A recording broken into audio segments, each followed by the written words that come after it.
Hello and welcome to the 7th episode of the European Conservatives podcast, Brussels and Beyond, a podcast designed to keep you in the loop about the political wheelings and dealings that are happening here in Brussels and in the capitals of Europe. My name is Zoltán Kottas. Romania and Bulgaria, the last two EU countries not yet part of the Schengen Area, partially joined the free movement zone on March the 31st. Only partially, because border checkpoints have only been lifted for air and sea travel, while checks at the internal land borders remain in place. This means Romanians and Bulgarians will still have to spend several hours at the borders while their passports are checked by neighbouring EU member border guards, and trucks will have to wait days to clear customs at the Schengen borders. As my colleague Tamás Orbán writes, the main obstacle to Bulgaria and Romania's full Schengen membership is Austria, which insists that the two countries first make significant steps to reduce the number of illegal immigrants entering their countries before they themselves can be let in to Schengen. Hundreds of thousands of illegal immigrants arrived in Austria last year, all of whom entered the EU in another country that was not supposed to let them go further. As conservatives in the EU have been saying for a long time, Schengen is doomed unless the EU implements strong external border protection, something that is left out of the EU's new Migration and Asylum Pact. Georgia, a country which was given EU candidate status by Brussels in December, may soon find itself on a collision course with the European Union. The South Caucasus nation is attempting to enshrine pro-family values in law and potentially restrict gender reassignment surgery and the ability of homosexual couples to adopt children. The legal initiative seems designed to bolster support among social conservatives before planned elections this October. Mamuka Midinaradze, the government MP leading the legislative charge, declared that the new laws would protect his country's Christian heritage against pseudo-liberal values. In an example of the government's more right-wing stance, Georgian Prime Minister Irakli Garibashvili gave a speech lambasting the global transgender agenda at last year's Conservative CPAC conference in Budapest.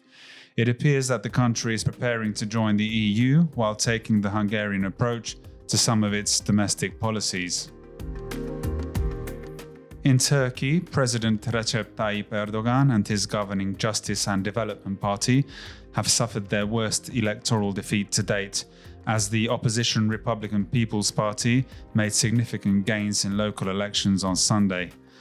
The Republican People's Party, a secularist party founded in 1923 by the Republic's first president, Mustafa Kemal Atatürk, took 35 out of Turkey's 81 provincial capitals and gained 37.8% of all votes, compared to just 24 provinces and 35.5% for the nationalist governing AKP party. In Istanbul, Mayor Ekrem İmamoğlu of the Republicans won by almost 12 percentage points. In the capital Ankara, Mayor Mansur Yavaş beat his AKP rival by 19 percentage points. This was Erdogan's first major defeat since becoming prime minister in 2003 and then head of state in 2014. Commentators have pointed to the poor economic performance, the weakening currency, and soaring inflation as the main reason for Sunday's result.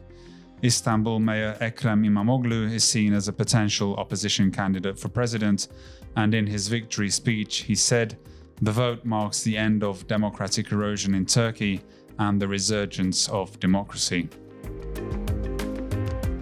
The European Public Prosecutor's Office is investigating the EU purchase of COVID vaccines.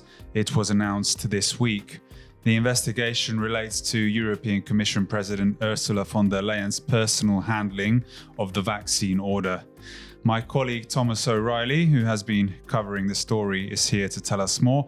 Thomas, what exactly is the Public Prosecutor's Office investigating? What has Ursula von der Leyen done wrong? Well, this issue relates to von der Leyen's personal handling of the EU's vaccine rollout programme. If you recall, the EU was often criticised in 2021 for the bloc's rather drawn out rollout of vaccines. This particular investigation focuses on von der Leyen and her team's personal relationship with Pfizer regarding the sort of €20 billion purchase order. If you recall, at the time, there's a lot of criticism about why the EU chose Pfizer directly. Since then, there's been a lot of sort of querying about von der Leyen's personal interaction with Pfizer CEO Albert Bourla. There's been serious questions raised about why aspects of the contract procurement was not made public, as well as von der Leyen's personal messaging with the Pfizer chief executive. Now, the question of transparency has been brought up before. Famously, 6 months ago, the New York Times launched a new legal challenge against the European Commission to obtain access to von der Leyen's personal messages with Pfizer to discover what happened with procurement and what went wrong. This was famously vetoed by the Commission, prompting further calls to probe the deal. But really, today's announcement is essentially Belgian prosecutors handing the torch to the EU's own prosecuting office, and thus upgrading the ongoing investigation into a potentially criminal matter. What do we know of the criminal activities so far? Has anything been proven? Well, this week, the European Public Prosecution Office, as well as national investigators in Belgium, have stayed relatively silent. There is an understanding that this is a criminal investigation. It relates specifically to allegations of potential grift or too much corporate influence over the procurement policy, as well as the general transparency regarding the mass purchase, specifically as it relates to von der Leyen herself, as well as her team. But it should be remembered, this only came about on account of one activist in particular in Belgium, as well as the efforts of both the Hungarian and Polish governments in sort of piling pressure on the Commission as it relates to the vaccine rollout saga. How could this scandal affect Ursula von der Leyen's chances of getting re-elected as Commission President?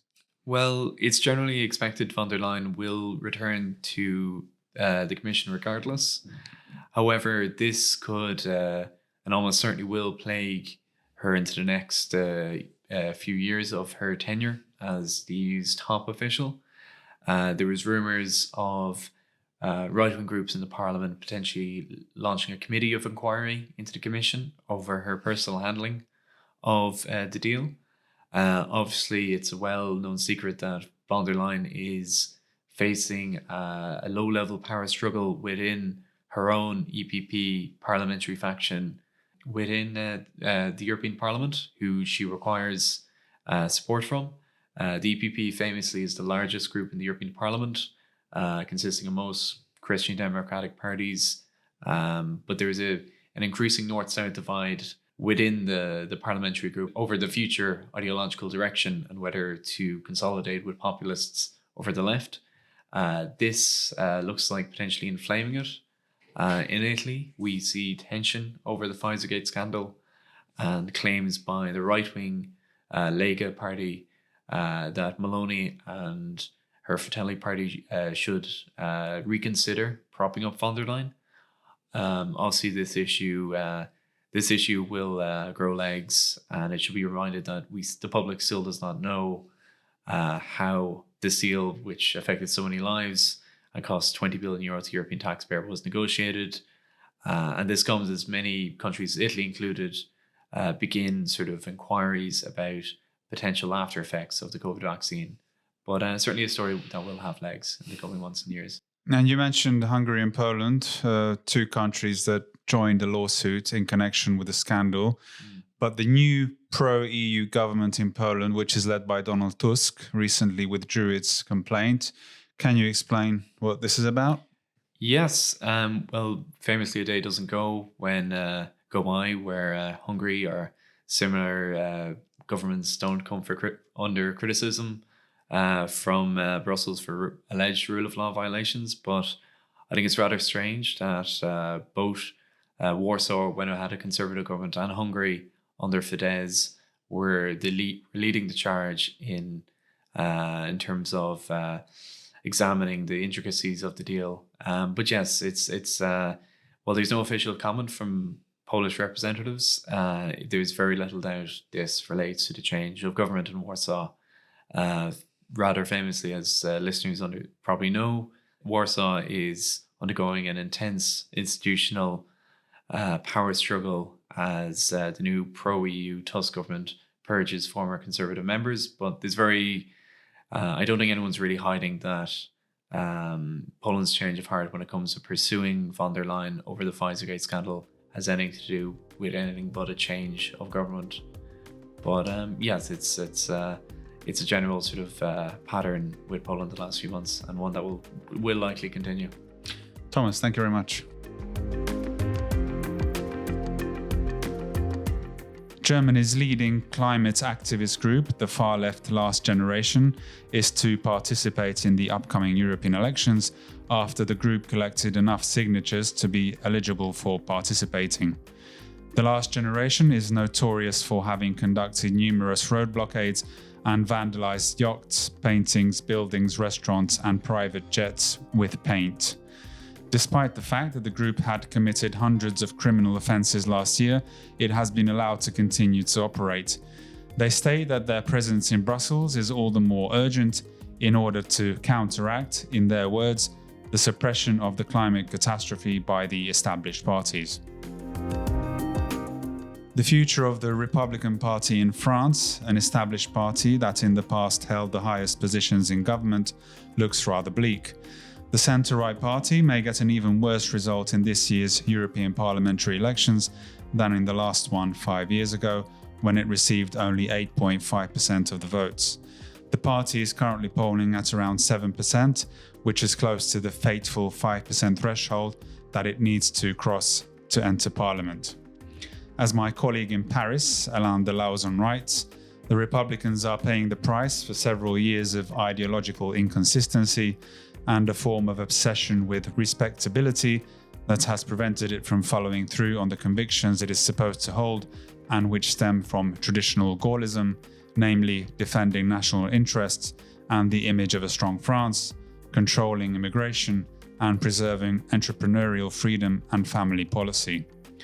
These convictions have been betrayed in favour of a protean centrism, which is much better embodied today by French President Emmanuel Macron's party. While the Republican group leader in the European Parliament, François-Xavier Bellamy, has been more conservative in his stance than that of his own party, he has followed his party by taking a hard line against the right-wing National Rally, Marine Le Pen's party. This strategy has seemingly backfired, with the National Rally set to take at least 30% of the votes in European elections. My colleague concludes that a collapse of the Republican Party would be preferable, as it would inevitably benefit the National Rally and Eric Zemmour's Reconquest Party, which are much better placed to pursue and defend a conservative right-wing policy. Remaining on the subject of failing establishment parties, we have a fascinating interview with Robin Harris, former speechwriter of and advisor to former Prime Minister Margaret Thatcher. Robin Harris has been critical of how the Conservative Party has evolved in the previous decades, telling my colleague Alvaro Peñas that in modern times, the party has fully embraced social liberalism. This was the intention of David Cameron, who was the leader of the party and Prime Minister from 2010 to 2016. As Robin Harris states, David Cameron was an upper-class liberal of no real convictions who did two things which had profoundly bad consequences. First, he legalized same-sex marriage. Second, he introduced a system of selecting parliamentary candidates, which was designed to make the party more socially representative of the younger generation. This system prevented committed and convinced Conservatives from being chosen as candidates and becoming members of Parliament. After 14 years in power, the Conservatives are on course to suffer a major election defeat at the hands of the Labour Party, and in this mad panic have started to find and strike conservative attitudes.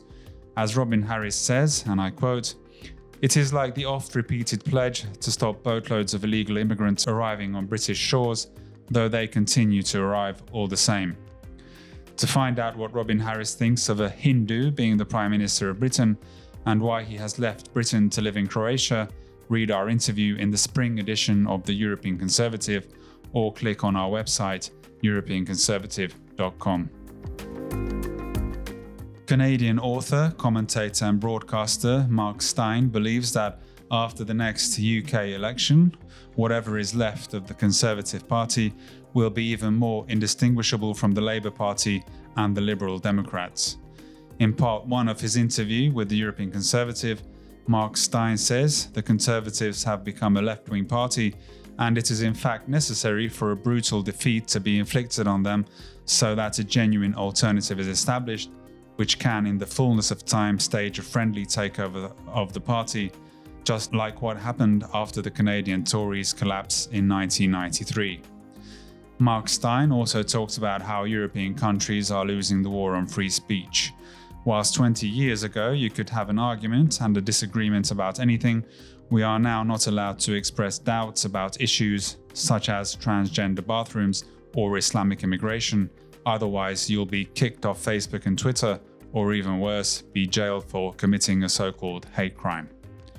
Mark Stein believes Ireland's hate crime bill is one of the worst in Europe because, he says, and I quote, "They're saying that if they happen to kick the door of your house down and they find the draft of a speech you're thinking of giving in 3 months' time, then you can be jailed for that."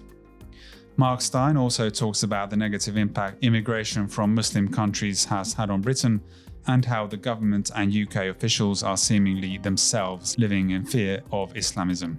To read more, check out our website.